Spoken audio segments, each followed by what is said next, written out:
We are a minute early. Hi, everyone.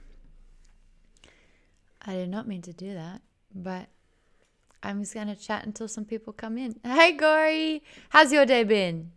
How are you? How are you? How are things? How are things? How are things? No one's in the book club book chat at the moment. Oh, that's cool. I like that we've got that new Tiltify thing. We are trying to raise money, which is really cool. We need to get like a little boop thing, but we'll figure that out. Hi, Unique Technique. Hi, Katata. Katatata. Katatata. Hi, Dragon Ghost. We'll be getting started in a moment. Oh, everyone just showed up. That's really cool. Like at once. That was at 5 o'clock on the dot. Liking that. School Cleaver, half a year. That's awesome. Thank you so much for that. 6 months. Can you believe that? Yikes. Really appreciate that. Oi. Hi, yes. Hi, Aaron. Hi, Lise. We are going to be chatting the final book in the Grishaverse for now, called Rule of Wolves. Before we get started, though, I wanted to ask, I like to ask like a book reading question. And previously it's been like, if you listen to your books or if you read them, if you listen to them, what speed do you listen to it on? And then I had one today which popped into my head and I was like, oh, that's a really cool question to ask. What the heckers was it? When do you do your reading and how do you do your reading? Is it a every night before you go to bed kind of thing? Is it a...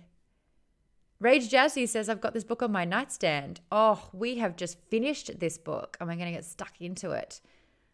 So for book club with Geek Bomb, we will select a book a month. The first week of the month, we will read half of it and discuss the setup. And then the second week of that month, we will finish it and then talk about what we liked and what we didn't like and overall. We've already selected the book for next month as well, so people can get a 3-week head start to get up to date with it all. But the first one is, when and how do you read? I walk my dog for about 45 minutes every morning around my neighborhood, and I will listen to my book at that time. And I love that combo. It's awesome. And I'll try to listen to or finish that chapter as I go to sleep at night. It's hit and miss when I do that. Sometimes I fall asleep and I wake up and I was like, I didn't hear half the chapter. Gory says, before bed and whenever I can. Ms. Cat and the cartographer says, hello, fingers crossed internet is better for me this week. Fingers are definitely crossed. Kate Tata, I hope I get that right. How would you like me to pronounce Kate Tata? Says, usually I read every night before bed. Otherwise, when I just have downtime, I'll listen to books if I'm sanding dice or driving. That's cool. Aaron says, during work between calls and sometimes early in the morning before I get ready for work. Wow, first thing in the morning. I like that. Avery says, I usually read at night before bed, although I'll read throughout the day if I don't have anything else going on. Ups and Downs says, what's the book for next month? I probably should have gotten a graphic to replace it with, but we are going to be reading a book that I've had on my list for a while. And in fact, there's about 3 different books by this author that I'm really looking forward to. I will put... can I post links? I think I can post links. This is the Goodreads for it. We are getting stuck into V.E. Schwab, and we are going to read The Invisible Life of Addie Larue. Now, I've got to figure out how to say this Addie Larue, because apparently we have a fluent French speaker, and it's not the correct pronunciation in the audiobook. Eek. But I've just put up the Goodreads link for you there. It's a standalone book, so it's not in a series. Technically, this is the 7th book in the series. So we've been doing this for a while. The first 3 books were with Nerdist, and then with Geek Bomb, we did the 6 of Crows duology, hands down the best. And then we moved on to the King of Scars and Rule of Wolves, which is the Nikolai duology. which we're talking about right now. But The Invisible Life of Addie LaRue will be our next book, which I'm super excited. I just got it today on Audible, so that will be fun. Lisa says, I read all the time in every format, physical, Kindle, audio. I like Kindle for planes. Actually, I do audiobooks in planes now. Yeah, it's absolutely bumped to my number one. Actually, my Wi-Fi internet is down and video isn't playing on cellular data, so I shall miss you all. Later. Oh, see you, Skull Cleaver. Thank you for popping on by. Aaron says, since March, we've read Grisha books since Shadow and Bone Netflix came out. Since March. Yeah, 2021 has basically been the year of the Grishaverse. So I'm really, really excited for a palette cleanser. Really excited for a palette cleanser. Has everyone already got, I just got my Audible credit today, so I guess I know what I'm picking up, says Truscon. Yay, excited for that one. If you need any other reason to get excited about this book, it has an overall rating of 4.27, and on Goodreads, the amount of ratings are 329,352. So usually the higher that number, the bigger it is. 56,500 people have given it an actual written review. And I will read this out again at the end of the sesh, but the blurb for this one is, a life no one will remember, a story you will never forget. France, 1714, in a moment of desperation, a young woman makes a Faustian bargain to live forever and is cursed to be forgotten by everyone she meets. Thus begins the extraordinary life of Addie LaRue and a dazzling adventure that will play out across centuries, continents, across history and art, as a young woman learns how far she will go to leave her mark on the world. But everything changes when, after nearly 300 years, Addie stumbles across a young man hidden in a bookstore, and he remembers her name. Count me in. I'm excited for that one. Alrighty. First things first, we get through our ratings on this one. So in alphabetical order in the Geek Bomb chat, introduce yourself because your name will pop up here. These are backers of Geek Bomb that are in the book club tier, which means that they can jump on and have a chat with us. And you're going to meet the wonderful backers right now. Avery, hello. How are you, love? Hi. Doing great. Okay, so I want you to rate this book for me. All right. I gave this a 5 out of 5 on Goodreads. You did? I did. Okay. So now that we can talk about the whole book, this is spoilers ahead, by the way, if anyone is wanting to avoid it completely, because we are going to get into spoiler territory. What gave it 5 stars? I think I really liked, the way that she set up for the future, but still wrapped it up in a way that was, it feels complete. This part of the story feels complete, but you can see oh, there's definitely more to come. That always is just really exciting in a book for me. And I think, honestly, a bit of a shock factor of the ending there. It's not often that books actually surprise me. So I was just amazed that she actually managed to surprise me with the way that she went with that story. So yeah, I like being surprised by things. I did not see that coming at all. So I hear you on that one big time. Colleen, what did you rate this book? Keitata says 5 out of 5 for me. The ending delighted me and it had some of the most beautifully written quotes.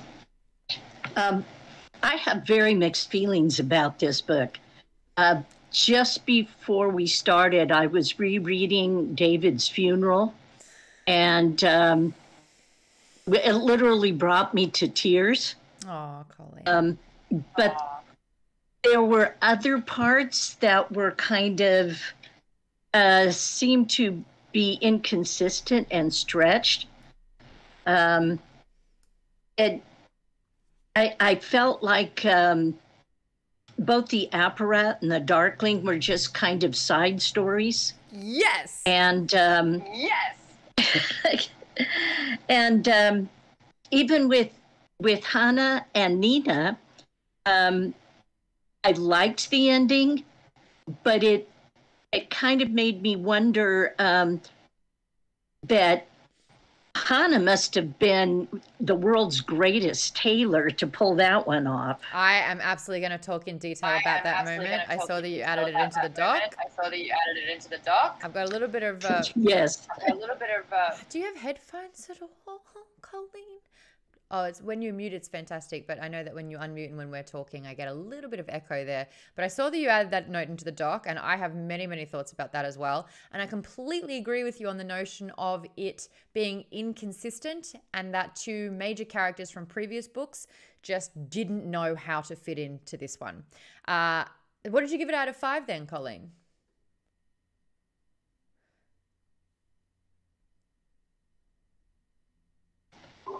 Yeah, I'm sorry. My room is right off the street, so you get all kinds of noise. That's all right.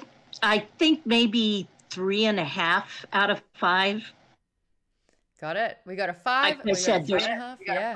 We got a 3.5. Yeah. There's parts I really liked, and there were parts that I just thought were really contrived. This is what we're talking about. Awesome. And I love these kind of conversations. Aaron, over to you.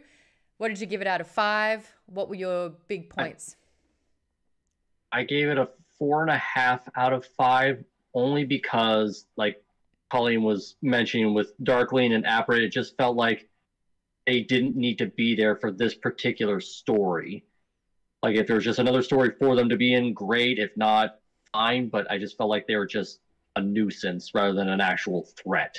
Like, they were just there to give people something to do. Agreed. Especially the way it ended with he got resurrected, the Darkling. He's trying to get a following, and then he decides, yeah, sure, I'll just sacrifice myself on this tree for all eternity. It made no sense. It was not. No. It didn't make sense. It's literally just a set up plot for MacGuffin for the next book, which is great that we get another book and the whole adventure thing with the crows. I'm always down for more crows. But make it consistent storytelling. Yes, I agree. It was shoehorned. He spent all this time trying to be the savior, be the center of attention, and he's just saying, I'm going to just have them light a candle for me and say, just make me a saint, please. That's not it. He's been around for too long to give up or to have any sort of penance. Ugh, I agree. Yeah. So that was a 4.5. Lisa, over to you. Out of 5, what did you give it? And what are your notes? Well, on Goodreads, I give it a 5, but I'd say probably more of a 4.5. Just on pure enjoyment factor. I love the characters. I love the story. The only part that really brought it down to me is bringing him back, bringing the Darkling back, because I just felt it was unnecessary and kind of pandering to the fans, because she knows everybody is a huge fan of the Darkling. So I felt like she brought him back for that reason alone. But I loved everything else about it. I love Nina's story. I love what happened with Zoya, and that her and Nikolai are still going to end up together, and he's going to be her prince. It's so cute. I love it. Okay. I have feelings about the end. Chris, usually you don't chat, but I know that you're in the call, so just putting it out there if you just want to rate it out of 5. I'm here for you in the Bomber Crew. I got behind Grishaverse, so I'm down for the new book. What do you give it out of 5, Chris, if you want to chuck it in the comments? We'll move on to Michelle. What did you give this one out of 5, and what are your notes on it?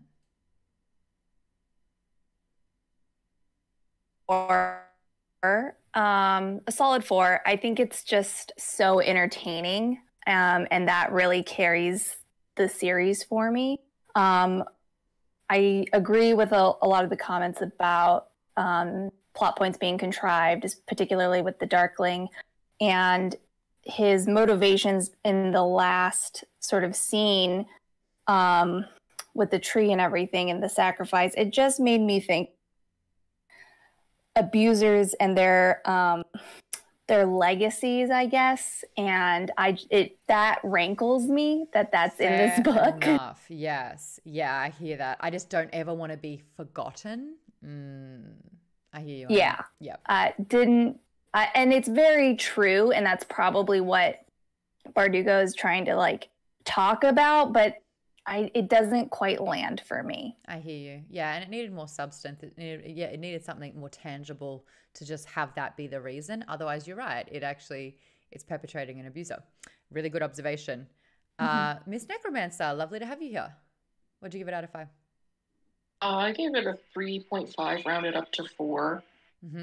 For mostly the same reasons that, you guys were all talking about with the Darkling and him not needing to be there.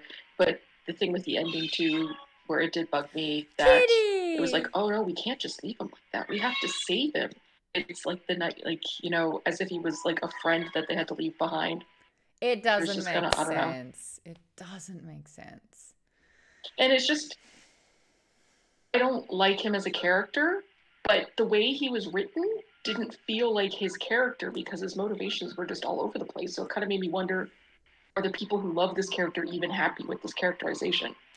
I'm guessing no, and I agree with the pandering side of things. I feel like Leigh Bardugo doesn't know whether she even likes him or not because her allegiance as the writer is kind of a bit I don't muddled. think she does. But it felt like, when creatives have an executive that's like, you gotta add Poochie. Like, it feels like that, where it's like he was like Poochie, where she had to add him in because all the fans won't let him die. So she just made him as stupid as possible. He was almost the comedic relief, which is so unjust for his character. It was almost like he was bumbling. And I understand that, he's in another person's body and he's kind of got that back and forth. But even that, it wasn't, I don't think, done in a way that was enhancing the story. It really felt, contrived, muddled, without purpose, without depth. It was really 2D, sorry. I agree with all of those things. Even K Tata says, it felt very, and the Darkling was there. Yeah, 100% like that. Jimmy, last but not least, what did you give it out of 5? What are your talking points about it? Well, I was kind of like going back and forth between a 3.5 and a 4. But, if I were to slide in a nicer direction, I'd say 4. So I'll stick with 4. The other people were saying before, it just seemed like a lot of it was just thrown in there or mishmashed. Speed run, whatever. I don't know if anything, maybe pressure got to Leigh Bardugo, or maybe she was experiencing something in her life. Because I know that when I'm in a situation and I usually want to get the project done, it's more like crunch time. You don't sleep and then you just want to get it out, as opposed to, giving it more thought in the process. You know what I mean? I do. That's my logic behind it. I think that you're on the money with that, where this was written during the pandemic. My guess is that Shadow and Bone was already had already been shot and was kind of like the wheels were in motion with that, and for her to keep up with supply and demand in a way. Watchlist says, would you ever do a Geek Bomb podcast? I always enjoy you on Only Stupid Answers and 500 Greatest Films. All of last year, well, a chunk of it during the pandemic, I did a little show called Powered, Playing, Watching, Reading, Power. It's on YouTube if you want to check all of those out.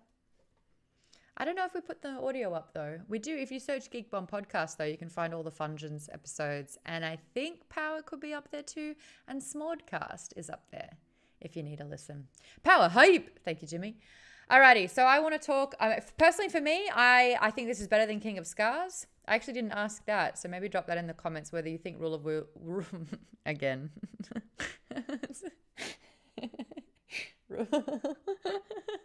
Rule of Wolves is better or worse than King of Scars. I preferred Rule of Wolves. I think I gave King of Scars about a 3.5 out of 5. I would give this one a 4 if that's the case. I feel like, especially in duologies, you've kind of got the setup and then you've got the execution in a way.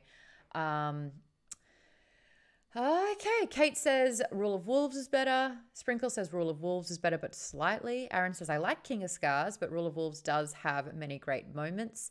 Colleen says it's definitely better than King of Scars. Avery says, I thought this was better than King of Scars. Lisa says, I think I'd say Rule of Wolves is better. So there you go.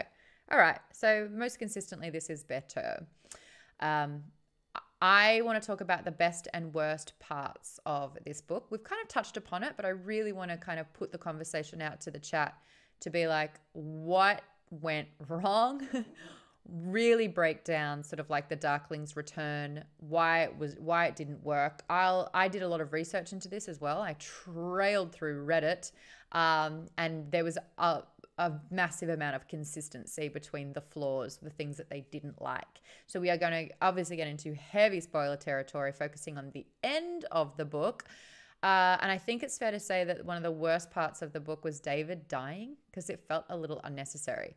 So if you will give me 10 seconds, I'm going to grab a drink so that we can pour one out for our dude Dave, because that boy, he's our family. He's a sweet boy that didn't deserve that. They did David dirty. So we're going to have a drink. Should have brought that before. We're getting it done now. David, this is for you, my man. You tried so hard. You were villainous in an unassuming way in the first one, because you just were a weapon that did what he was asked to do, and that had a sense of danger. But then Jenya always liked him. And then we saw him grow, and now he's telling people, no, I won't just blindly follow orders anymore. Jenya had a horrific sort of like arc as well, where she was a pawn in all of this. She was just trying to look out for her, and she sided with the person that actually put her in that position of dire. How do I delicately say that? You know what I mean. All right, watch list. I'll drink. And then they find love together. And then they get married. He's still wearing his marriage attire when he gets squashed. And the way that they initially said it, she was like, I can't find David. Do you remember this time last week? I was like, no. There's no body. I still think that there's hope. I think that this is just another one of the smoke and mirrors. Then cut to his crumpled body under like a bit of the building. Awful. So the first question that I've got for you, book chatters, do you think that this was a necessary death? Why do you think David was chosen? How could it have been done better? Did it need to happen at all? Who wants to go first? I'll go. Let's hit it. I do not think it was necessary. I think Jenya has been through so much, and I really hate that she felt the need to hurt Jenya more. And the only reason I can think for it is that maybe it'll come to play in Jenya's character development in a future book. But other than that, like, I don't think it was necessary at all. And I think if she wanted to kill off a character, there were many other characters she could have picked. I agree. And I feel like for it to just be, oh, he got squashed during the bombing, like saving Jenya makes sense. That would have been purposeful. But this is just like literally, oh, whoops. Like, I agree with you, Avery. Does anyone else have thoughts on this? I have some thoughts. Oh, you want to go first? Go right ahead. Let's go, Aaron. Sorry. So yeah, my thoughts was kind of to piggyback off of Avery's. Like, I've read quite a few series where it's like a character just dies for no discernible reason, and I feel like this is one of them. Like, like Avery was saying, Jenya's been through enough. The fact that it's like, and even Kate was like, kind of saying, buying like, the notebook of his compliments in his wedding attire, like everything she's been through. It's like, they've both been through a lot. Like, he was more in the fact that he put Alina through all that she did because he was the one who got the ball rolling and everything like that. And making weapons, it's like, why do you need to kill him off? It's completely unnecessary. I mean, you could make a person suffer, sure. I mean, a lot's going on that you could have them suffer and go through a lot of torment. But you don't need to just kill them off and just say, oh, I threw a building on him. That's it. Move on. It was senseless. I agree. Jimmy, what did you want to add? Oh, I was going to add that the way that the scenario reminded me of the Lord of the Flies. Now, if you haven't read Lord of the Flies, this is going to be a spoiler, but I'm pretty sure everyone read Lord of the Flies by now. In the book, the character Piggy gets squashed by a boulder. right? Yeah. And I was thinking to myself, this kid didn't need to die. They could have just taken his glasses. You know, it's not that hard. You know, like, you know, he's a kid. You know, like let him live. You know, you don't need to unnecessarily squish him, and then, but you know, that's just my opinion on it. I'm sure that there's some sort of logic behind it, that they wanted him to die or get the audience more invested, but it kind of, like I said, reminded me of Lord of the Flies in that scenario. Yeah, in that blink and it's done with no rhyme or reason, no build up, no last words, no heroism. Yeah, none of that. But Kate, you have a bit of a theory about why it could have been used. Oh, we've lost you in the chat. Where did you go? Kate said in the comments, to play devil's advocate, maybe she wanted to show the senselessness of war and that plot armor isn't a thing in war. ... Even though lots of other characters had plot armor. A lot of other characters did have plot armor. Again, I just truly think that if you have a character that has been in so many books, and I think it was, Michelle said it earlier, David was becoming such a strong character with more depth, such a waste of development. I think that there's a lot of ways to look at it. Jenya didn't deserve it. Jenya's gone through so much. She's faced so much and she's survived, and she's found someone who is so opposite to her, but they just work and they, you know, have something to live for with each other, and they are so celebrated. And so it's not fair on Jenya. The fact that David was really coming into his own, he's a great character. We got a lot from him as well. I think they did him dirty with how he died. I think that if they were going to kill him off, it should have been a moment to really, like, she had such a chance to kind of show the senselessness of war. I think it was, maybe it could have been a little bit too reminiscent of the end of Sea of Thieves when... I can't remember their names, but the guy jumped in and his girlfriend had her, like, was basically bleeding out in his arms, and he never recovered from that. I could just see, though, if something was happening, he pushed Jenya out of the way to save her life. That, to me, would have been like, David died saving the one that he loved. But I mean, I wonder what other character. But what's happening now with, like, Matthias and now with David? Leigh Bardugo is getting a reputation for killing off favorite characters, for not necessarily, like, amazing reasons. Like, I thought it was really quite cool that in this book we get to meet Joran, who is Matthias's murderer, and how he has his redemption arc. But again, like, I remember thinking, especially in King of Scars, that killing Matthias didn't actually make sense or advance the story. It pushed Nina into sort of this different life as being an undercover operative. But, like, no good came out of the story or the characters or Jenya. Like, there was no purpose. Yeah, it just kind of felt sort of thrown together a little bit. Kate, you're back on. Did you want to add anything to that? The senselessness of war? I just typed in chat that it might be the Game of Thrones influence.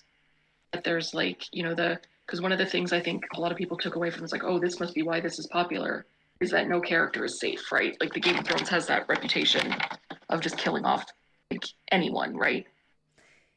But to advance characters' plots. Yeah, but it's like, if you're going to try and copy that, which, you know, if you look at, you know, when people try and copy things that are popular, they sometimes copy the wrong things. Yeah, I get you on that. All right, so I think we're all in the same boat. I didn't say it was done well. Yeah. I feel like we're all in the same boat where it's like, yeah, it just could have been done in a better way if it had to happen. But I think the real point behind all of this is that it didn't have to happen. Aaron, Colleen, you go. Yeah, I was just thinking of what Kate said about the senselessness of war. There's not a lot of the other characters that we would have felt as strongly about if they were sacrificed. So maybe that's part of the point. You know what? It's interesting that you choose the word sacrifice because it felt so accidental. Like he didn't sacrifice himself. He was just at the wrong place at the wrong time. If I were Leigh Bardugo, how would I write it? I would write it as if there was a building collapsing and David pushed Jenya out of the way. I would probably be a little bit more in the sense of like, you know, this was the first night of him being a husband and he would have done anything to protect his new wife. Would that have made it easier for Jenya? No, I think she would rather be crushed and have saved him. But I think that she would have had like a renewed purpose in the helping, assisting Zoya. Sacrificed by Bardugo. I hear what you're saying, Colleen. Yeah, life given for love. Exactly, Chris. That kind of stuff. Aaron, I kind of want to know a little bit more about what reverse fridging is. So Kate was kind of mentioning about fridging because there was this whole, if Hector was here, he'd be able to explain it better. But basically, there was a Green Lantern comics, I believe it was, or some DC character where their girlfriend was murdered and placed in a fridge to advance the character's own plot. So basically, a female character was sacrificed in order to do this. So fridging became a term for that. Mm-hmm. And in this case, since it's David, a male character now is sacrificed to advance Jenya's plot of, you know, her suffering and stuff like that, which then, now that I think about it, then leads to her with Zoya's moment, like, you know, explain like, you know, hey, you need us, we're all in this together kind of thing, you know, basically helping boost her up. Really so it's like a weird monologue. domino effect on that, which I get, but it's like, there's other ways of doing it. I'm burping a lot. I hear you on that. It's like, yeah, reverse fridging, except it doesn't advance the plot point like at all. Yeah, I guess it's like the reversing is that it takes back from the plot point almost. Avery agrees with me. It would have made his character development seem less pointless if he'd actively sacrificed himself. Yeah, I feel like that's the devastating part where it's all for naught a little bit. And Kate, how dare you, just plucking at my heartstrings right now, saying, you know what this kind of feels like? Tonks and Lupin having a pointless off-screen death.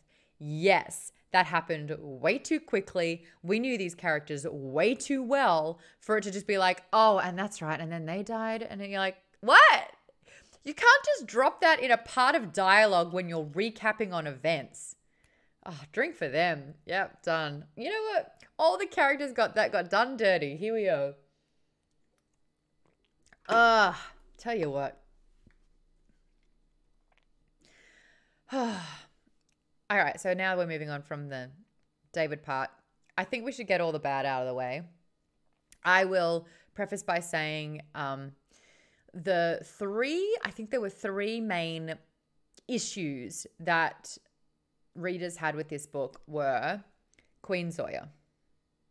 They felt like Nikolai's decision after spending 2 books in the trilogy and 2 books in this series, and even in Six of Crows, actively trying to be the best king that he could be.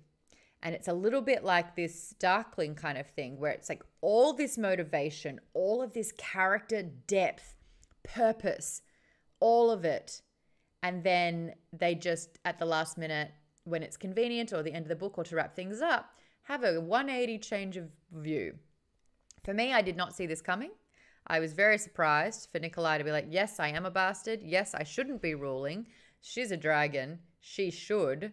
And this is something that I read a little bit too much, when he was basically pursuing Alina to be his bride for 2 whole books because she was a saint. So why didn't he just propose to Zoya and unify them instead of stepping down and renouncing him completely? All right, so I guess the big question here is, are you team Queen Zoya, or did that also feel a little funky for you? Kate liked Queen Zoya. Aaron actually agrees with Zoya being queen. He realizes that even if he became king, he wouldn't be able to create a stable Ravka due to other countries and his own court. Kate liked Queen Zoya. Jimmy's a little funky with it. Who wants to chat about why it worked for you? Whose team? Go, Aaron. Just to kind of go off of more of what I was saying. So he was kind of realizing already in that moment, it's like he's already known he's a bastard. There's so many like bastard children of the actual king probably out there. So it's just like more fuel for fodder. He already knows Zoya's more than capable. Plus, she's a dragon now.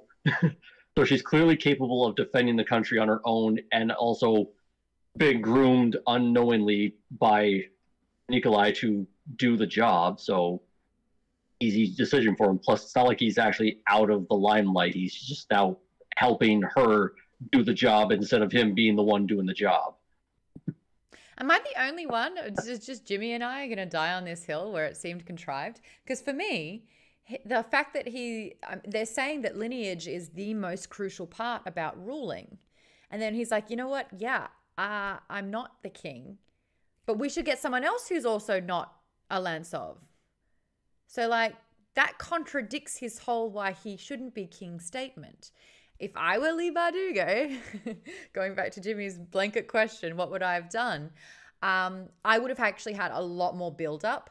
I feel like the build-up was the whole of the first book. I think that things should have started moving in this book. I think that she held herself back about 2 or 3 times saying something. She should have held herself back once.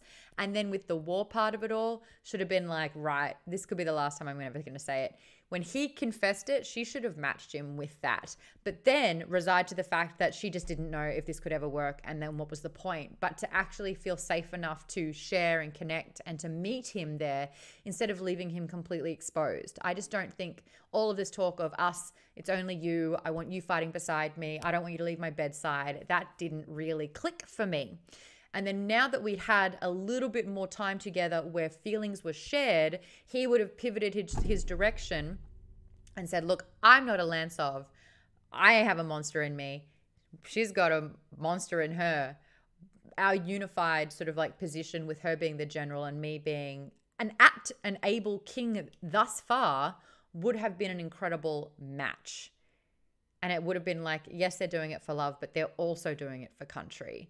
To step down, to get her up. And then also it's like, the Fjordans are straight white supremacists. And then she's like, and I'm Suli. And they're like, yeah. It's like, what? That doesn't make sense. Fjorda would be furious at this. I think that it was just so much, so quickly, that there was a more realistic approach story-wise. Because I'm in the minority with this one, who else wants to kind of like justify the Queen Zoya part? Oh, I have feelings. All right, go Kate. I will. That Nikolai is known for like planning. So he could see the writing on the wall with his status, like his blood status. And if he stayed on the throne, it would create a precedence of all these other bastards, because there are more, like Demidov is, and there's more out there, that it would never create a stable rule, because it's like, well, he's on the throne, I have just as much of a right. So it instantly creates like a Cold War among all of these bastard children. Yep. That just because he's on the throne now he has the same equal rights as Demidov does to that throne. And that sets that precedent. But with changing it to Zoya, it's not necessarily about her being Suli, but Ravka is always the only country where Grisha have strength. Like, they don't in Fjerda and they don't in Shu. And so having a Grisha queen, and especially one that would never just be princess and be second fiddle to Nikolai. Like, that's not her character. And I feel like it would just be, especially after her turning into a dragon and her like essentially being the hero of this whole war, it would diminish her to just be princess to him, constantly fighting all these people who, Ravka would never have a stable throne if he had kept that throne. And he knew that. And you can kind of see through this whole thing that's like, he's saying it the whole time, what if I just left? What if I just became Sturmhond? Like, it's not just didn't drop it out of nowhere. True. Those seeds have been there where it's like, I liked being a pirate. Like, what if I just left? But I mean, I love my country too much. So having a Grisha queen who has the strength that Zoya has of character and of just sheer might, that it creates a little bit of fear and stability. And they even said that it's like some people were not okay with that because there was like immediately nobles running, like angrily running out to start like whisper campaign stuff. So it's obviously not going to be like everyone's like, yay, happy ending. Yeah. But I feel like he saw the writing on the wall that he could never hold that throne. By himself. And she's lonely. Okay. Aaron says, I think he went with lineage when the cat wasn't out of the bag, but now that it is out in the open, he had to change tactics or he would have been ousted before he could do the actual work of restoring his country. I get that. David, you are writing very random stuff that I'm not even convinced we're having the same conversation. Avery said Nikolai was happiest when he was working on his ships. This decision allowed him to somewhat keep his throne and his freedom. I agree, it was strategic and it worked for him. Michelle says Zoya will also live for a super long time, securing a strong leader for a good long while. That's something that I don't think we've kind of mentioned or lent into enough. And that is the fact that Hana and Nina are Grisha, taking over human lives. Nikolai never once was like, oh, Zoya, you're going to live for hundreds of years and I'm human. That conversation was never really brought up. And I think that that's a really, really good reminder of like necessary information that makes and can sway key decisions. Aaron also says Zoya is a living nuke that could keep enemies at bay, whereas Nikolai is too vulnerable with his lineage of being a non-royal bastard and being a demon too. I understand that. And when I was doing my research, it was really interesting to note just how he wasn't ever going to live and behave like a true king would, because he went out into the front lines knowing that he did not have an heir to the throne. He was reckless in those particular ways. I think that Nikolai was living for like just around the river bend. He was living to literally see the end of a few months ahead, but he wasn't necessarily thinking of hundreds of years ahead because he's not going to live that old. I don't think this decision eliminates the possibility of a Nikolai and Zoya relationship. Absolutely not. I just can't stand that immediately Zoya's like, I'm the queen now. I shouldn't even have to move. I shouldn't have to walk. People should carry. I'm like, she is going to have a taste of power and turn into a walking nightmare or a being carried nightmare. And I think that this is like seeds that are being planted. The problem with the Darkling was that he had too much unchecked power. And when he had that much power, he wanted more power. Lisa, I know sarcasm very well. And I think that her brand of sarcasm is purely brat. And that's not funny to someone like me.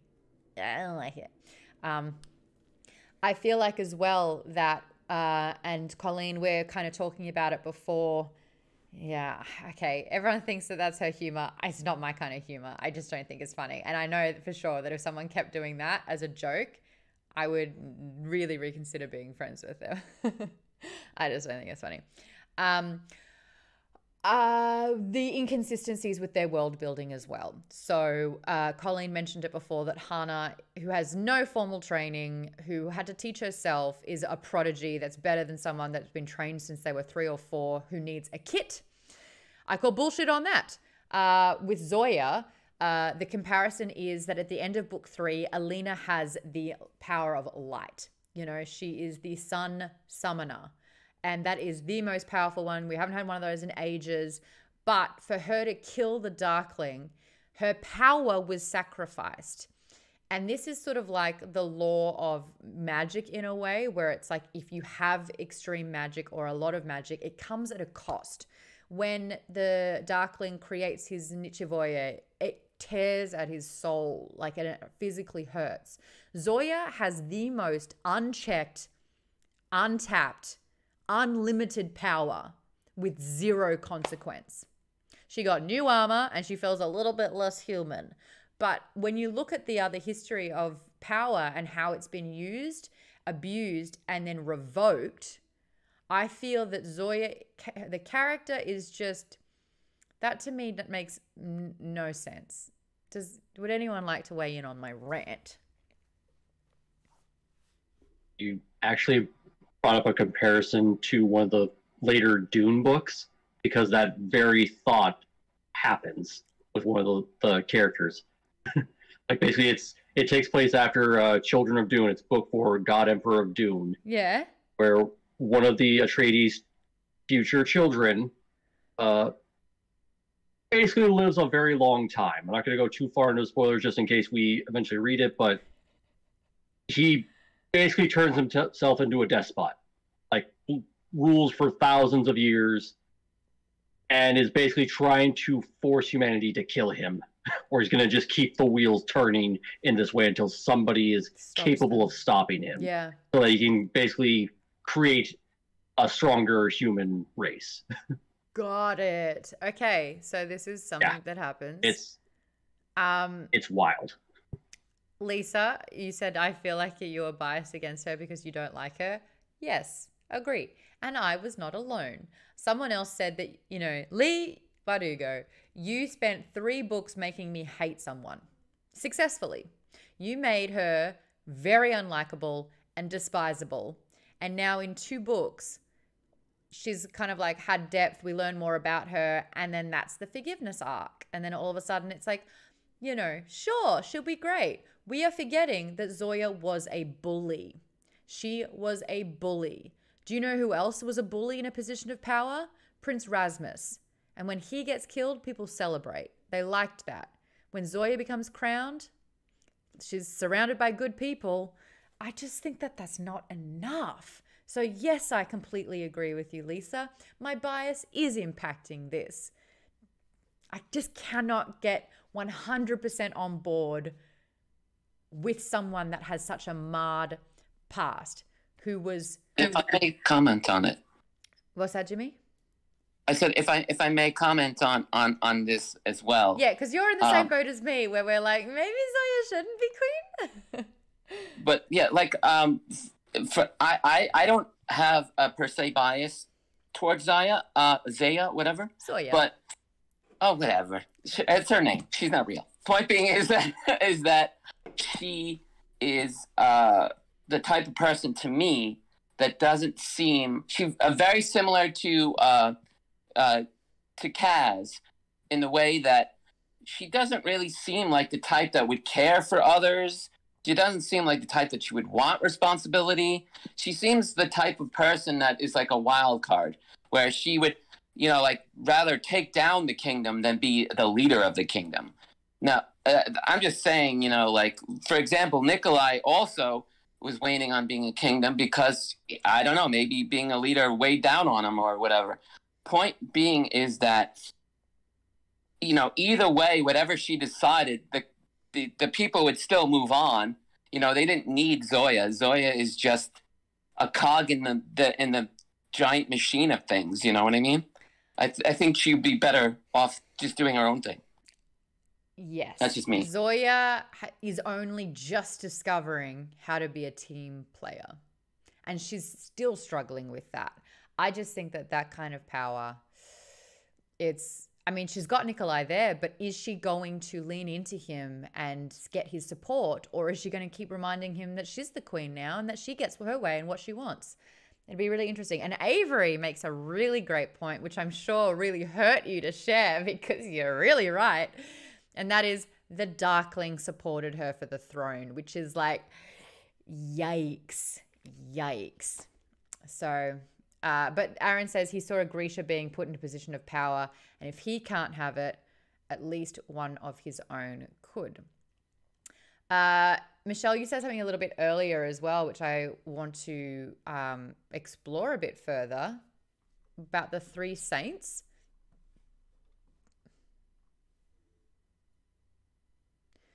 You said,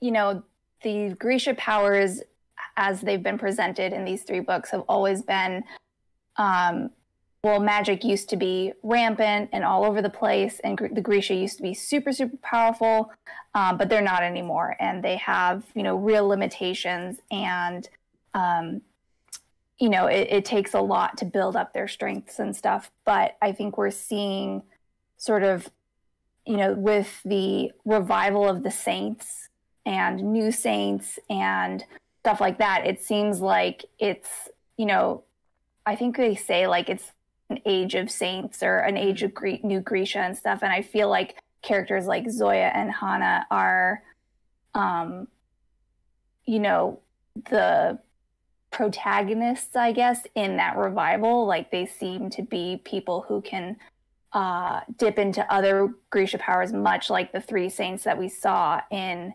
Rule of Wolves. And, you know, those are people at the end of their journey, right? So, Yeah, you know, right. so we don't know what they were really like when they were at the point in their journeys where Hana and Zoya are now. So and you I think that these there's are a third person. These are like the chosen ones, and it's interesting that you say three because there's the Etheriarchai, the Corporalchai, and the I'll never remember it Alchai. Etheriarchai, Corporalchai, like the military one, the whatever it is. But Hana would be the Corporalchai. Zoya is the Etheriarchai. Mm-hmm. The Materialchai? What is it? What is that last one? I can never remember. Yeah, I think that's it. But it sounds like that's how that's going. Oh no, is Hana is she a fabricator or is she a heart render? What is Hana? What is she? She's a heart render because tailoring is related to heart rendering. Like isn't that like there's like a split, like you can do a subclass basically. Okay. All right. That's interesting. Yeah, so Avery says it is Materialchai. Yeah, so that's kind of what I think is. It just seems like there's like a reemergence happening of things that have been hinted at in the lore of the world. Yeah, it's like a new era. Yeah, especially with like the death of like the previous saints. It's like who is going to take their place in history in a way. That's cool. There's a comment from Kate who says, I would like to believe people can grow and change and be forgiven though. Yeah, they can be forgiven, just not made queen. Yeah. Clever Girl says, I think she might start out okay, but there's always the possibility that with time she will lose what restraints she has, especially if the outside threats grow. Will frustration be her tipping point? Dun, dun, dun. In another book, though, Zoya's character would have been the female support system for the Darkling, but she defected. That is very, very true. There's something unfinished about the Darkling and Zoya, which is why I thought it was so weird for the Darkling to relinquish his place in the world when he could have used Zoya, I think. I don't know. I don't feel like we're getting and she ruled happily ever after vibe from this, though. That's true, Kate. That is true. And that's how I'll sleep tonight. Avery says, I agree. Zoya's got a support system in Genya and Nikolai and possibly even Alina now. And I think she'll definitely grow more as a leader and a person moving forward. A little bit of both. I got it. Materialchai and a Corporalchai like Genya. She is a Materialchai girl. That's funny. If the old powers are coming into the world, then powers are not limited to one area. True. If you look at real world royalty, though, they're all pieces of shit too. And then we had that's fun. How do we block? We had spam.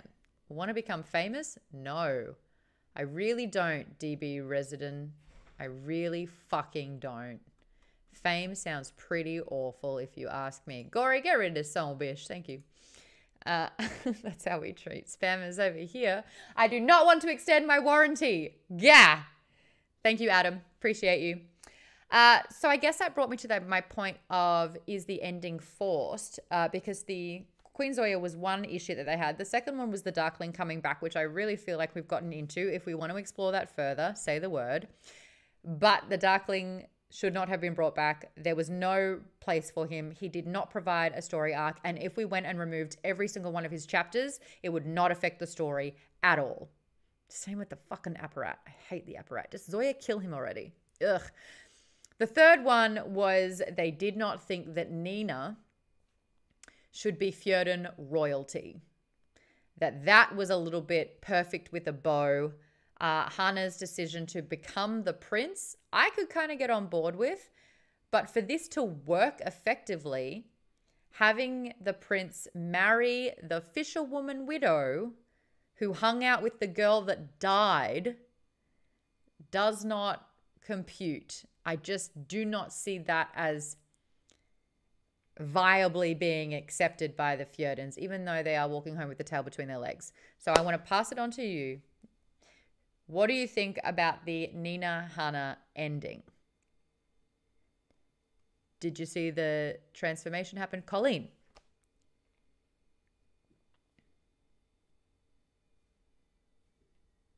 Hit me with it, Colleen. What you got? I can't hear you, Colleen. I know that you're unmuted. I'm just not being able to hear you.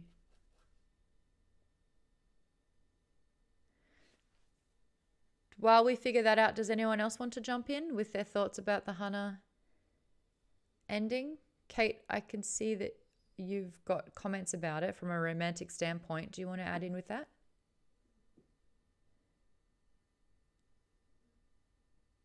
Well, yeah, like from an actual, like if you're looking at it like a romance novel, it's perfect.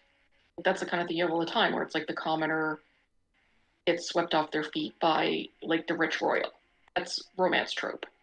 It's like, you know, that's the kind of living the fantasy kind of thing. Mm-hmm. But realistically, like even when you have like a people's princess like Diana was, she was still from a well-to-do family. She wasn't a fisherman's wife. You know what I mean? Like this Mila is a character of no consequence, where a country that just lost a major conflict, the leader of their military forces, like the Druskel, is now in exile. Got shot. So there's like a huge upheaval there where this sickly prince, who, because it's now Hana, is starting to show strength, which means, and like they all described with that family, like strength is everything. So that means he's primed to, you know, take over the country in a super important time. It's kind of the same reason why Nikolai abdicated his throne. Like he need like that kind of like strength to be able to hold a throne, right? Mm-hmm. So just having like a common, like they would need a political alliance, especially in a, like he would end up marrying like one of the sisters from the shoe, or someone, a Kirch merchant daughter, or, you know, a Zemini, like someone like that, to find an alliance after having a huge loss. And there's been so much emphasis on that being so crucial. Nikolai's entire story was trying to find a suitor. So then it's like, well, why couldn't they just, if Anna is supposed to be this like the next greatest tailor who ever existed now, why not just tailor Nina into like some sort of Kirch merchant, some, you know, noble girl? I know, and I feel like there wasn't enough time to figure it all out.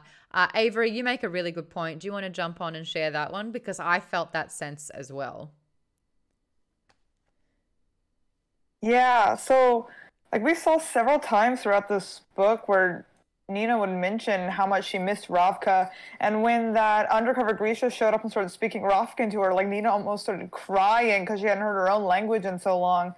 And like we know how like she was really close with like Zoya and the other like Grisha in the army, and she clearly missed it. So the fact that she just decided that, you know, I don't need to be myself anymore, I can give up my entire identity and just go live the life of a Fjerdan royal, just seemed kind of like, yeah, of course she loves Hana, so she's going to think it's a good idea right now, but I feel like long term, like, that's going to start to become really hard for her, and actually, like, kind of, it's going to be difficult for her to kind of, like, balance that with truly being herself, I feel like.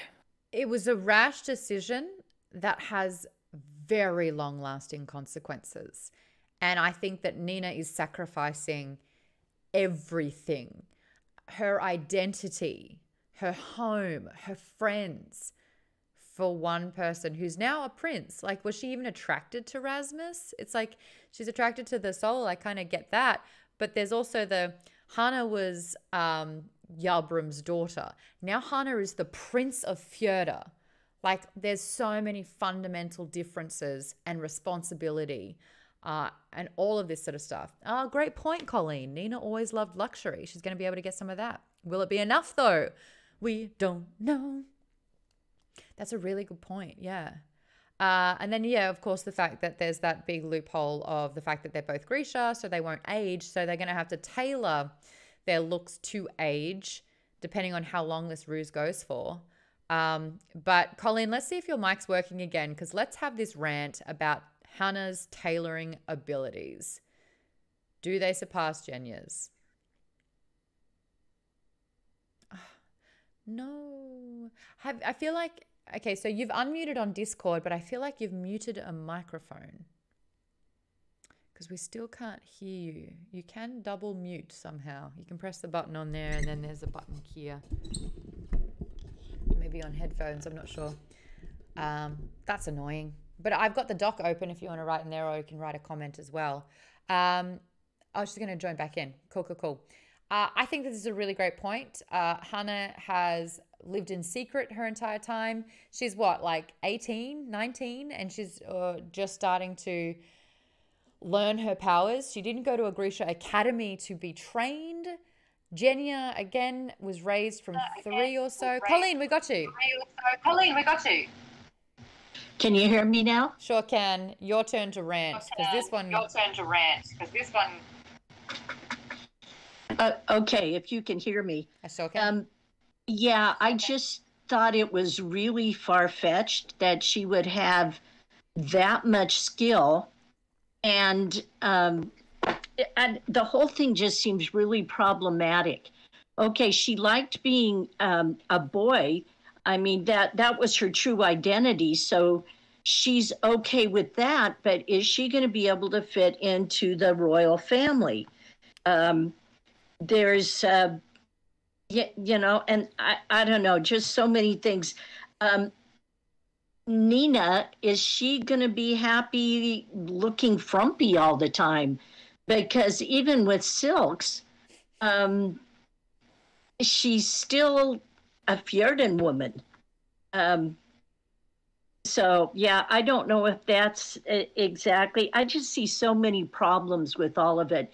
Aside from the stretch of imagination that Hannah has that much ability, and on the spur of the moment.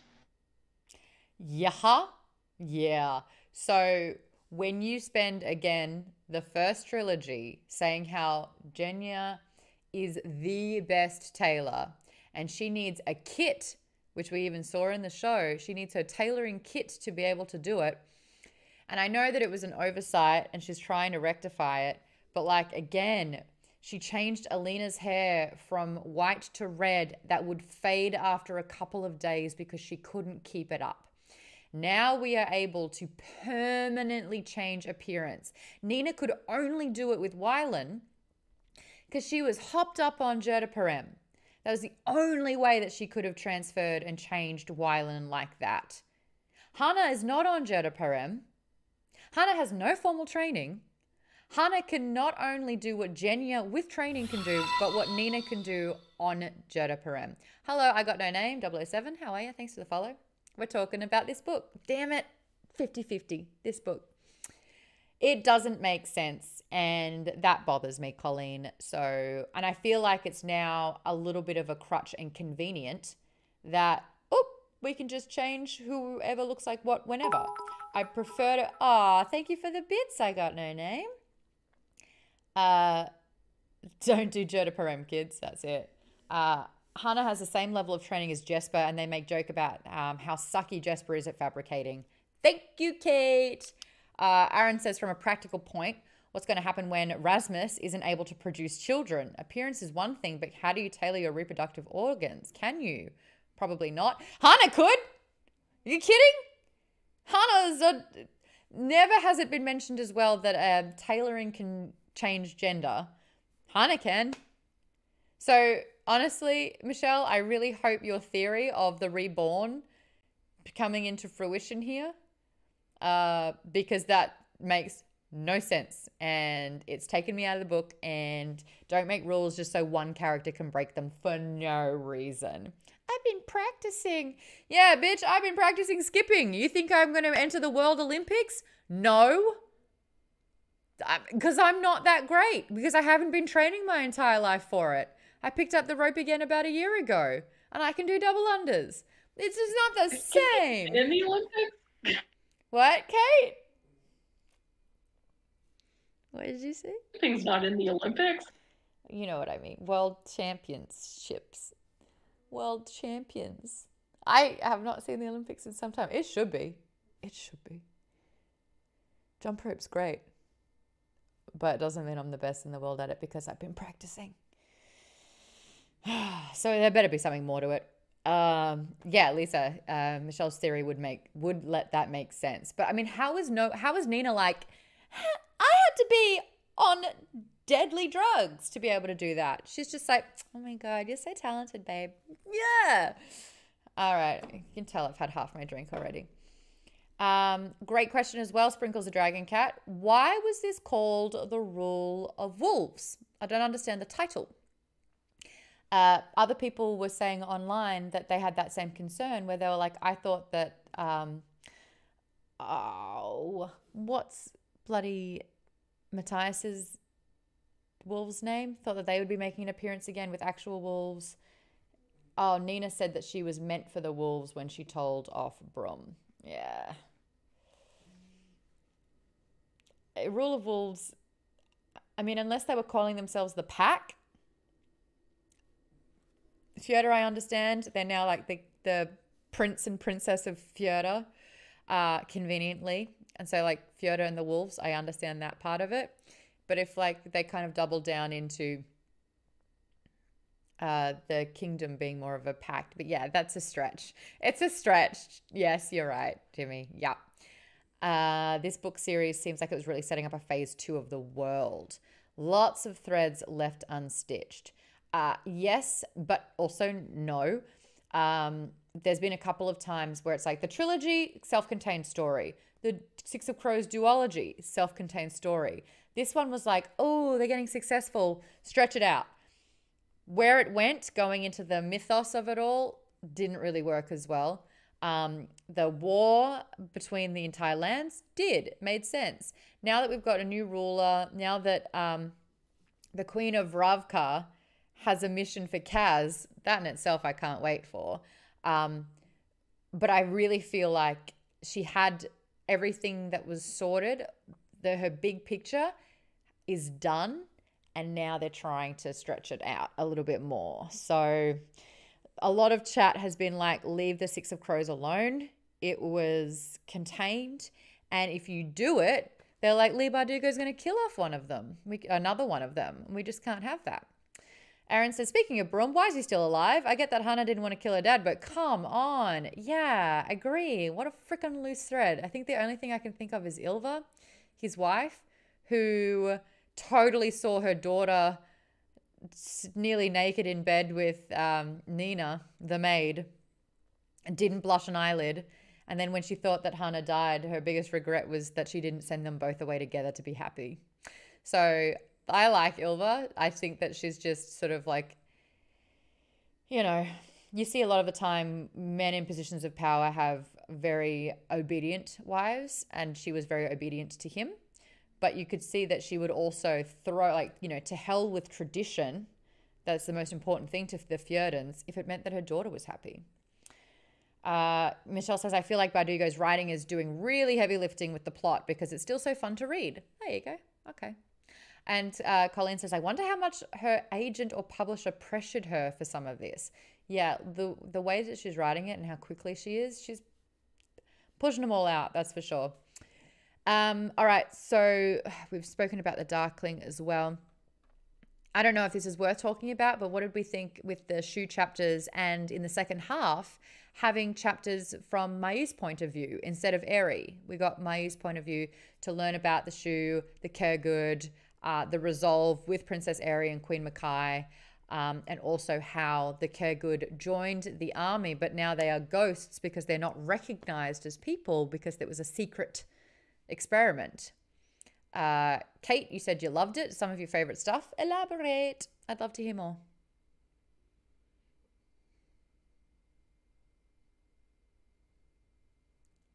Kate, you want to elaborate? Yeah, I'm coming. It's just we haven't learned. We've spent so much time in Gerda and Ravka, so seeing a different perspective was neat. Agree. Yeah. Kind of had like the kind of Chinese dynasty mixed with Dr. Frankenstein sort of stuff. It was, interesting. So appreciate it from that perspective. And we saw Eri become this, delicate little flower to someone that really handled her own. And I liked that Tamar and Tolia, well, Tolia at the end, but Tamar on her mission was able to relate to Eri, Mayu as a twin and having that history. But Mayu being like, no, you abandoned your tradition. You don't get to wear is it Tavragard?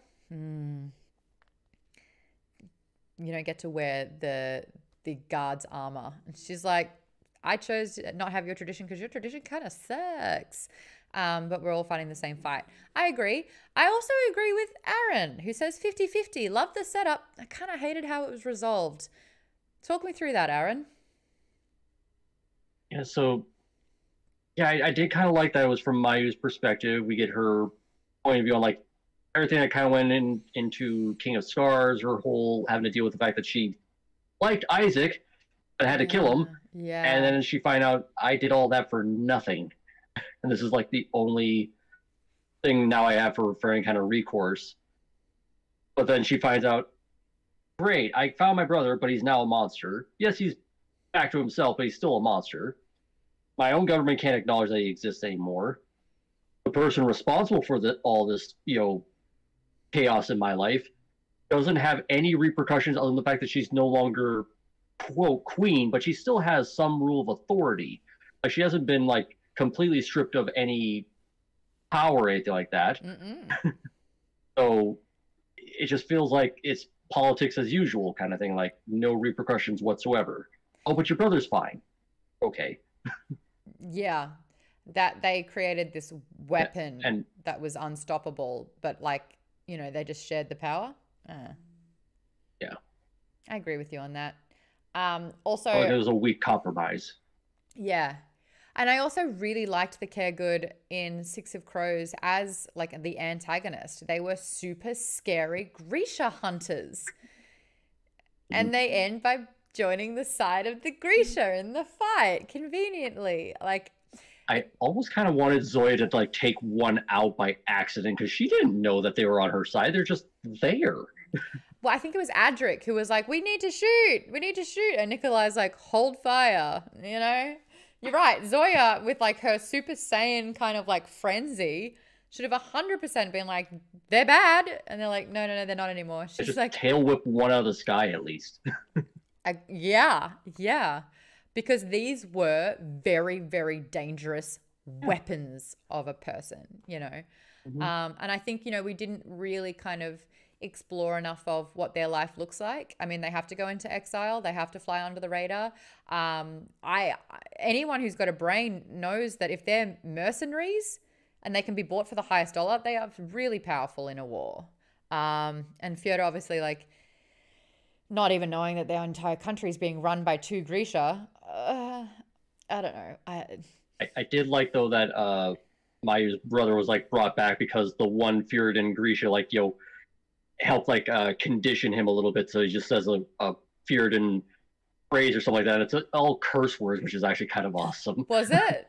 It's just that Birkin or something like that. That the guy was like helping create them because he was juiced on Param, and he just said some Fjordan swear words, and that snapped him out of his little trance. I kind of like that part. That was very Winter Soldier, Yeah. Homecoming. But like in reverse. Yeah, but using Fjordan swear words. That's kind of funny. Again, I feel like, we had a glimpse of the Caregood in the second Six of Crows, but I was like, are we going to see more of them? What is the point? They still felt like a very secondary, if not third kind of like rung down character where they had so much potential and they just weren't explored. I think if you lost the Darkling part and you could have expanded that out a little bit more, great.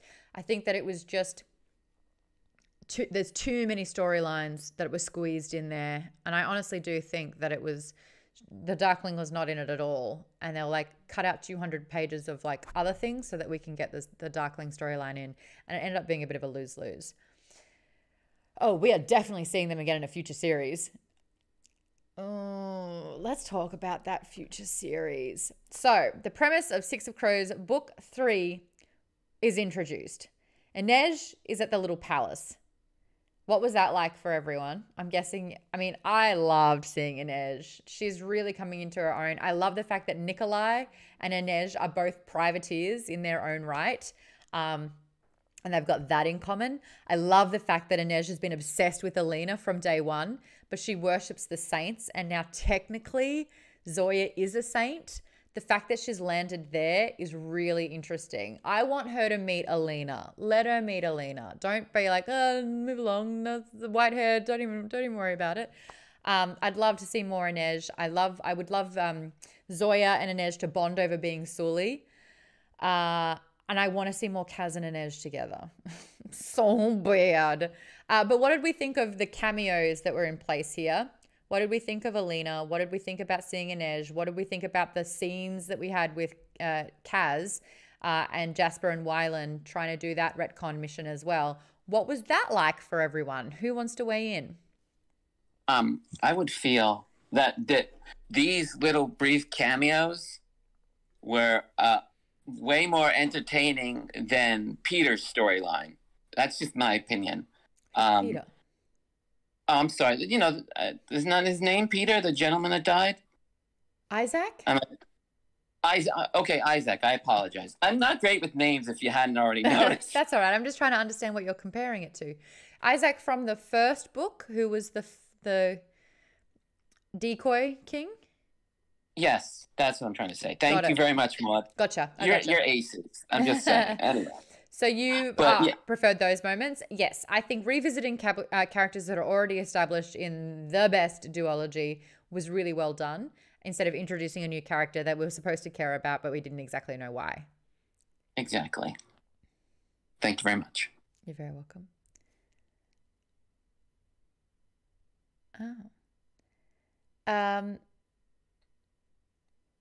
I agree with you, though. Like, having the Six of Crows in any cameo is just, I just realized how much I missed them. It was a breath of fresh air. Seeing Wylan and Jasper happy together, Jasper's outrageous wardrobe and getting Zoya's approval.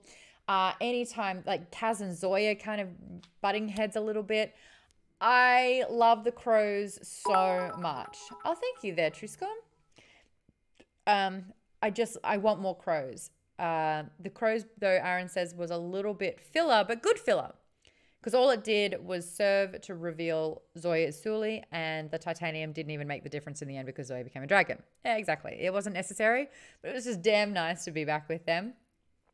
I like Alina better here than in her series, Michelle. Oh, a lot of the internet would disagree with you. Apparently, they're very, very upset that these moments between Alina and the Darkling kind of eradicated the 3 books of suspense, of trauma, of dominance, of tension. It kind of completely undermined that relationship completely. It was like they were meeting almost for the first time. I would have liked to have seen more moments together, but I feel like Alina's not a part of this story anymore. The Darklings shouldn't have been a part of the story anymore. So the more we put them together, yes, it would make more sense, but it's detracting away from the story that they're trying to tell. Avery wants more from Alina. I felt, again, it was just a little bit unnecessary. It was just a bit unnecessary, but I agree. Alina was we go to a play and they pay a big actor to come in and say one line of dialogue before disappearing. That's what it felt like. Use her or don't. Use the Darkling or don't. But if you're going to commit to them and have them in there, do them justice.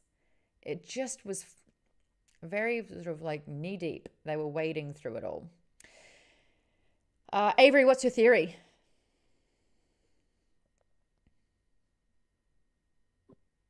I think that after the next Crows book, that whatever comes after that might be, just based on the last chapter there, I think it's going to be Zoya, Junya, and Alina. So the 3 powerful Grecian women from the original series working together. I mean, probably to save the Darkling, which is a questionable choice at best. But I think that we might get more from Alina and be able to get more of a character arc from her about how her life is after and how she's kind of dealing with not having those powers. Yeah. And I'm excited about that. Because we didn't really get that at all. And, Aaron, I think you and I are completely on the same page when you said, if you're going to bring back Alina, Mal, and Darkling, give it a proper resolution, not pick up where they left off like nothing happened. That was my big gripe about it. It just felt non-realistic. Yeah, it just didn't sit well with me. Michelle says, like I said last week, Alina could really fulfill the sage role for the world, a Yoda, if you will. Yes, she doesn't have her powers anymore, but she knows the damn well what it looks and feels like and how to enact it and how to keep peace and how to be a good leader and be calm. And I completely agree with that. And it gives her purpose. I think that, she was struggling for her to understand her identity, so much of Shadow and Bone that she, again, it never made sense to me that once she went through all of that, she's like, yeah, this isn't for me. That just never really made sense. Give Mal a purpose. This is the Darkling's offspring, cousin, descendant from ages down. Why aren't we exploring that more? Can he channel the Marioff's, what's it called? The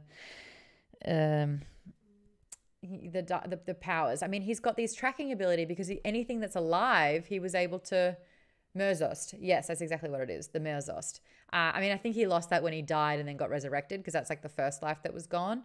So I guess he doesn't really have that anymore. But he would be a great general of the army. He would be fantastic as that. He's got this bloody tattoo. It was like, I'll be the sword or whatever it was. It was so many months ago that I've forgotten what it was. But I remember being like, oh, poor dude. He's just literally placing himself as the weapon. If Alina and Mal had a kid, would that kid be a shadow summoner? It feels like both of those powers have been exempt, pulled, removed from them. So, okay, predictions of what I like Avery's prediction of the trio going out for this adventure. What do we think the next Six of Crows book would look like? What would we want from it? Is Nina's place in the Six of Crows anymore? So many questions. Who wants to get started? If I may, I would like to.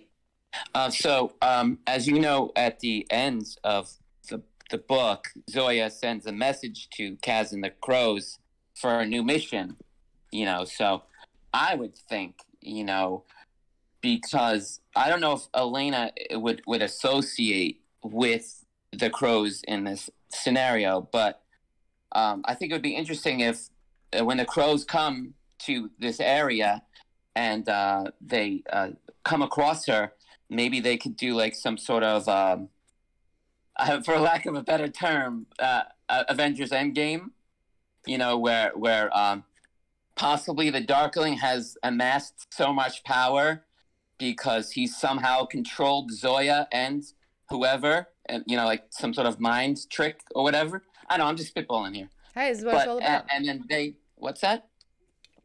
That's what this is all about. We're doing predictions. Oh, okay. I just wanted to make sure. I didn't want to sound like I was all over the place. But so they come together and then, Zoya Elena works together with the Crows. Possibly Kaz Brecker, quote unquote, has the Infinity Gauntlet and snaps his fingers because why not, right? He seems like he'd be the guy that would want to be most redeemed. And then they just eventually, defeat the Darkling, like in that way, or absorb his power, like I said in a previous edition. Episode. Edition. Yes. Yep. Whatever. Words are hard sometimes, Maude. I hear you on that one. As someone that speaks for a living, I hear you. Colleen, this whole rescuing the Darkling from eternal suffering, just because Zoya is having nightmares every single night, plot armor. Plot armor. We actually have another person in the book club that we haven't met before. I'm sorry to put you on the spot, but I just saw you there and I don't want you to think that I'm ignoring you. But 7th T, you are a BB initiative, which means that you've got access to book club and to join the show. If you are there and you would like to, feel free to unmute and introduce yourself and tell us about what books you're into and if you've read this one. That was my dog. 7th T, are you there? That was my dog. Can you hear Zelda? She's snoring. Never mind, 7th T. Maybe we'll get you on the next one. We are chatting in #reading in the Discord as well if you want to pop by there and say hi too. We love having new members. We love having new members. You can't hear Zelda? Oh, I certainly can't. Oh, she hasn't had dinner. That's my bad. Oh, 7th T is typing. Lovely. Lovely. Predictions for Six of Crows. I prefer it. Okay. I know that the world is entangled, but I really like it when the Six of Crows are doing their thing and then the Grisha are doing their thing because they're just different genres. And this crossover is, I don't know, harming it a little bit. Oh, 7T says, hi, I don't want to unmute myself. Don't even worry about it. But I literally just finished the book. All right, we've got questions for you then, 7T. We're also in the Twitch live. I'll pop that up here so you can see what is being broadcast if you have not already. The first question that I want to ask you is, what do you rate this book, Rule of Wolves, out of 5? On average, it's about 4 out of 5. What do you rank it in the Grishaverse? Again, majority of us really like the Six of Crows. I think I liked Shadow and Bone, the trilogy, more than I liked this duology. Is anyone with me on that? Ugh. It hurts me to say it too, but I think I like the trilogy over this duology. I mean, I'm happy to be alone with this.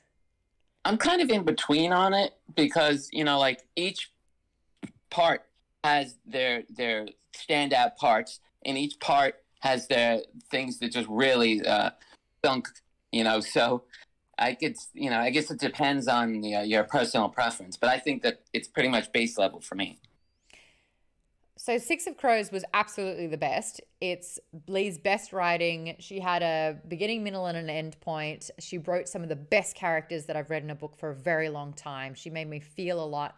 I would die for these characters. Shadow and Bone had a beginning, middle, and an end. She had a direction with it, and that's what I liked. I just feel like these two books were trying to figure it out and then just plot armoring the holes that were there. Kate says, Kate Tata says, unfortunately not me. I really liked this duology. I get that. It's good.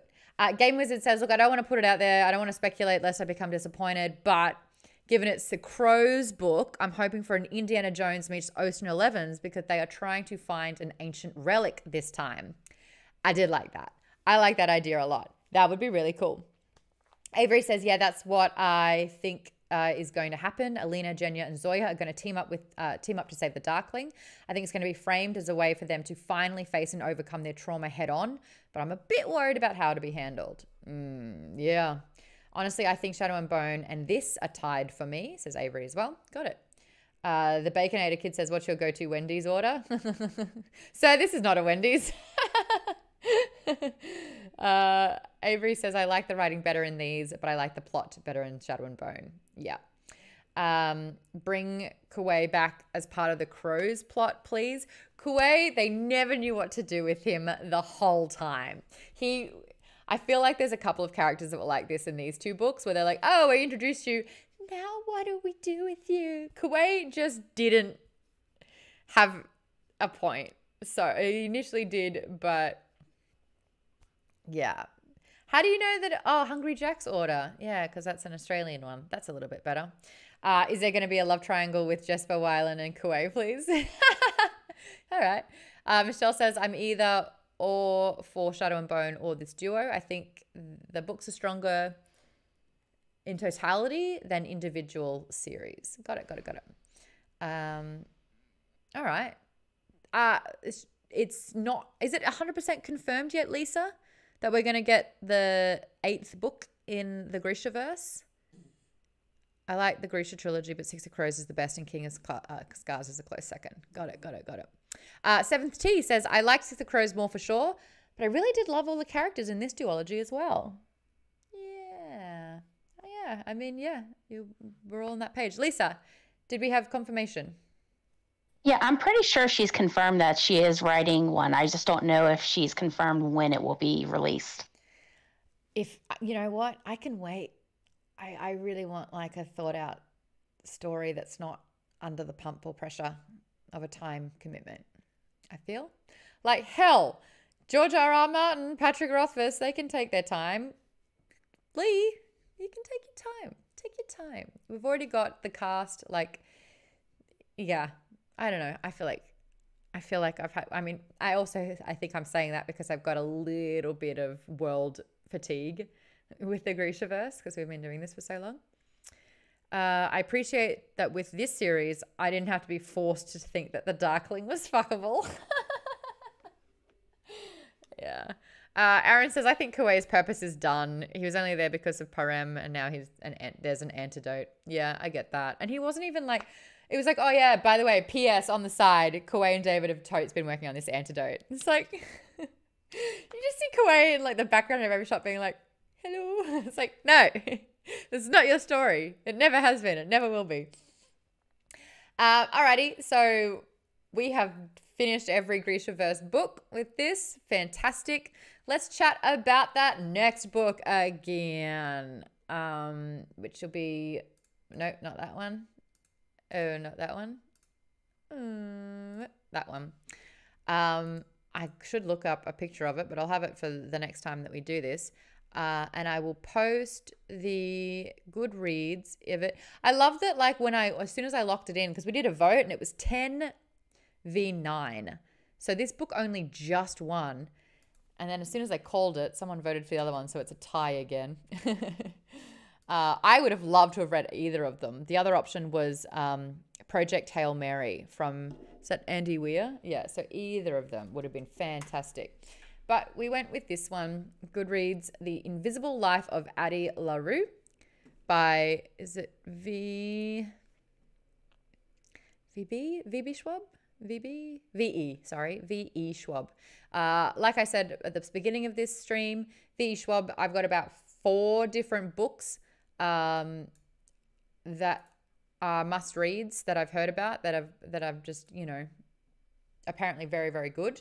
So super excited about that. I voted for Hail Mary since I've read Addie Larue and I haven't read Hail Mary yet. Really looking forward to Addie. Love V. Schwab books. Yeah, I haven't started yet. I'm super excited.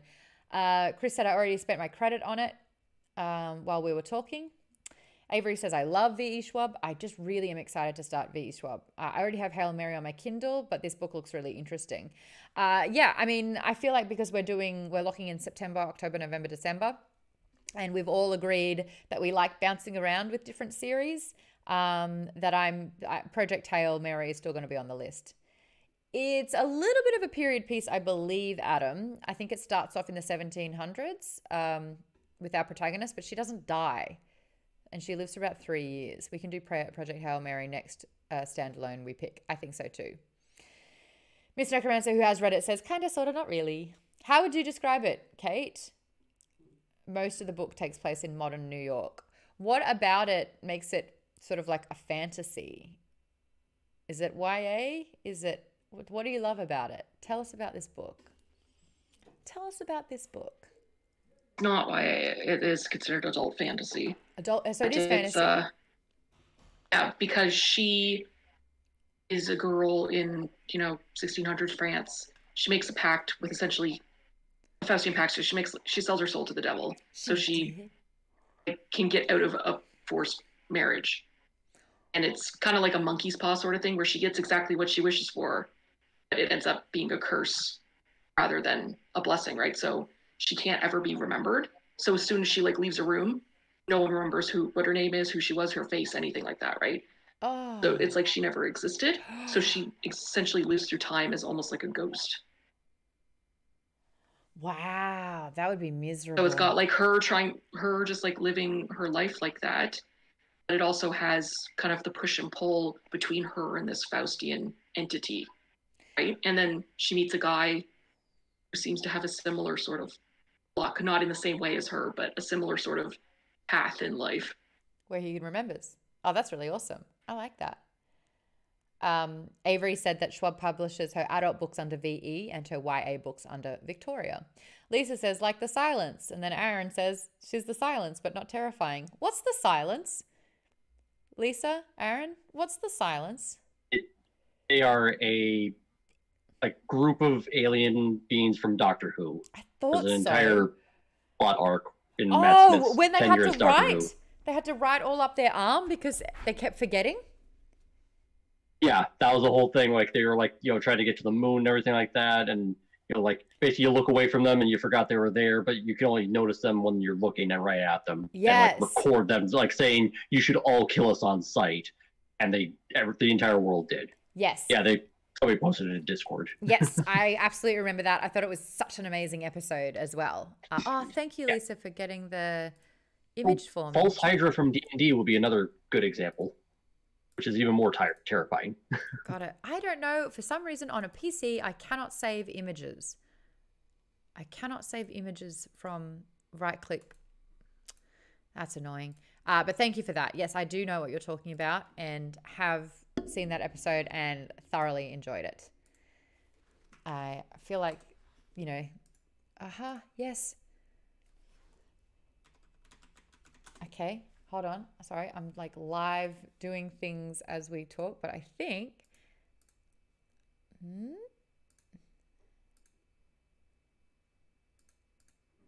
I'm able to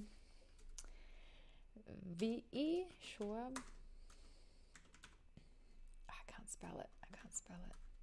How do you spell her last name? Schwab. It is. Okay, I can spell it. Browser source. You wouldn't, would you? Downloads. It's not going to happen this time. I tried publicly and failed, but it's okay. It makes me a better person. So anyway, we're going to be reading that book. There is a picture of it in the Discord if you haven't already. Nightbot, thanks to SDS, has just posted the link for the Discord if you want to join in the community and talk about what you're currently reading. If you want to support the book club, head over to patreon.com/geekbomb. For just $5 a month, you get access to the book clubs that we do. So the first 2 weeks of the month, we cover a book, and we do it like this on Twitch, where we have a discussion like a book club.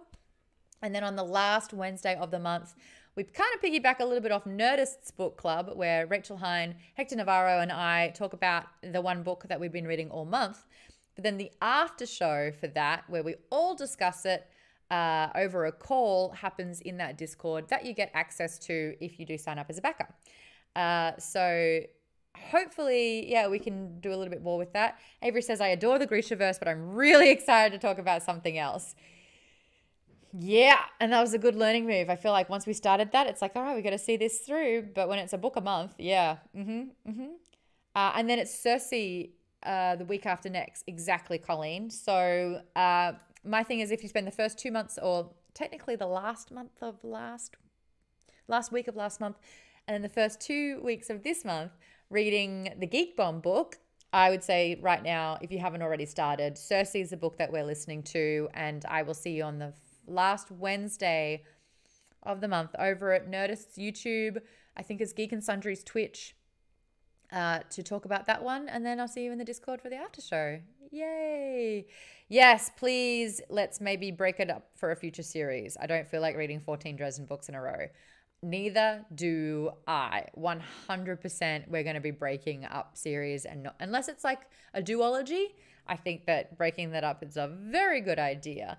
I do want to try and convince Nerdist to do Wise Man's Fear for that one, so we can get Patrick back on to talk about that, because you know how I feel about those books. I love them. I love them. I love them. I love them. All right, we are wrapping up a little bit early. Final words, final thoughts from anyone? Yes, I have a little something. What do you got for me? I don't know how often people listen to music while they read books, but I do. Yep. And Hector loves because, okay, great. Because I love listening to music in general, and that's not the point. point is that because this character is French and, it deals with it, there is a great artist by the name of Indila or Indilia. And she has a lot of, they're all in French, the songs. Cool. But they're very good. There's a song called Mimi World. There's a song called Derrière Danse. It would totally work for this novel. I guarantee you, if you listen to this, put on her record or Spotify or whatever you like, and read this book, I guarantee you it's going to work. Because this girl or woman, she has a very good sense of ennui and a lot of adventure in her songs, which I feel that this book is going to happen. Can you link us some link us like the playlist on a Spotify or something in the Discord? That'd be really cool. Okay. I don't use Spotify, but I can give you the person. Do you want me to put it in, you said the Discord? Yeah. Okay, I'll do that. Thank you very much. I love that. Thank you. Is this for Cersei or is this will be for Addie? This is for Addie. Cersei is a Greek tragedy, so it wouldn't work well for Cersei. That is a really good point. I really dropped the ball with that one. I'm on Goodreads. No I'm worries. distracted. Fantastic. We are going to wrap things up a little bit. Clever Girl, he's going to pop the name of the author in the Discord there. But yeah, there you go. Oh, kind of like bittersweet that we did all of the Grishaverse. My God, I'm actually, how bad's this? Oh, good. I'm like already excited to forget, like to wait long enough to forget what happens in Six of Crows so I can read that again because it is really good. It also makes me want to definitely sooner than later encourage everyone, maybe through this, to read. Did we get rated or something? We have so many people all of a sudden. That's exciting. Oh, come on. What is it? Lies of Loch Lamora.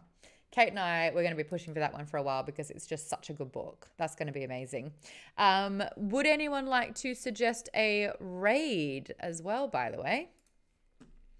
Because we are calling it. We have a little bit of time off, unless we got any more book questions or recommendations. Amy is on. Oh, really? Yeah, I know. We've got to read Lies of Loch Lamora. I love it. I love it. I love it. I love it. I love it. It's such a good book.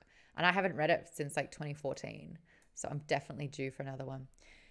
Amy is on. Actually, The Witcher 3. I know what we're going to do. Kale Anonymous. Fantastic friend of mine. Really great. It's Witcher. I'm going to be over there watching it because I love me some Witcher. Stop on by. He's a lot of fun. Powerful Stream, I believe it's called. There it is. He's playing Witcher. So say hi to Kale for me. Khail. Keep him company. I could just watch Witcher 3. What a great game. Oh, it's so fun. Avery says, same, it's been so fun reading and discussing it. The whole world is just so interesting. Agree. All right, I'll see everyone soon. Say hi to Kale. I'll see you over in his chat. Bye, everyone. Bye, chat. I was waiting for someone to unmute and say bye. Bye. Hey. Bye. Kirby, bye. Bye. Hey. Thank you, everyone. That's my favorite. Thank you, guys. That was great. Oh, end of an era.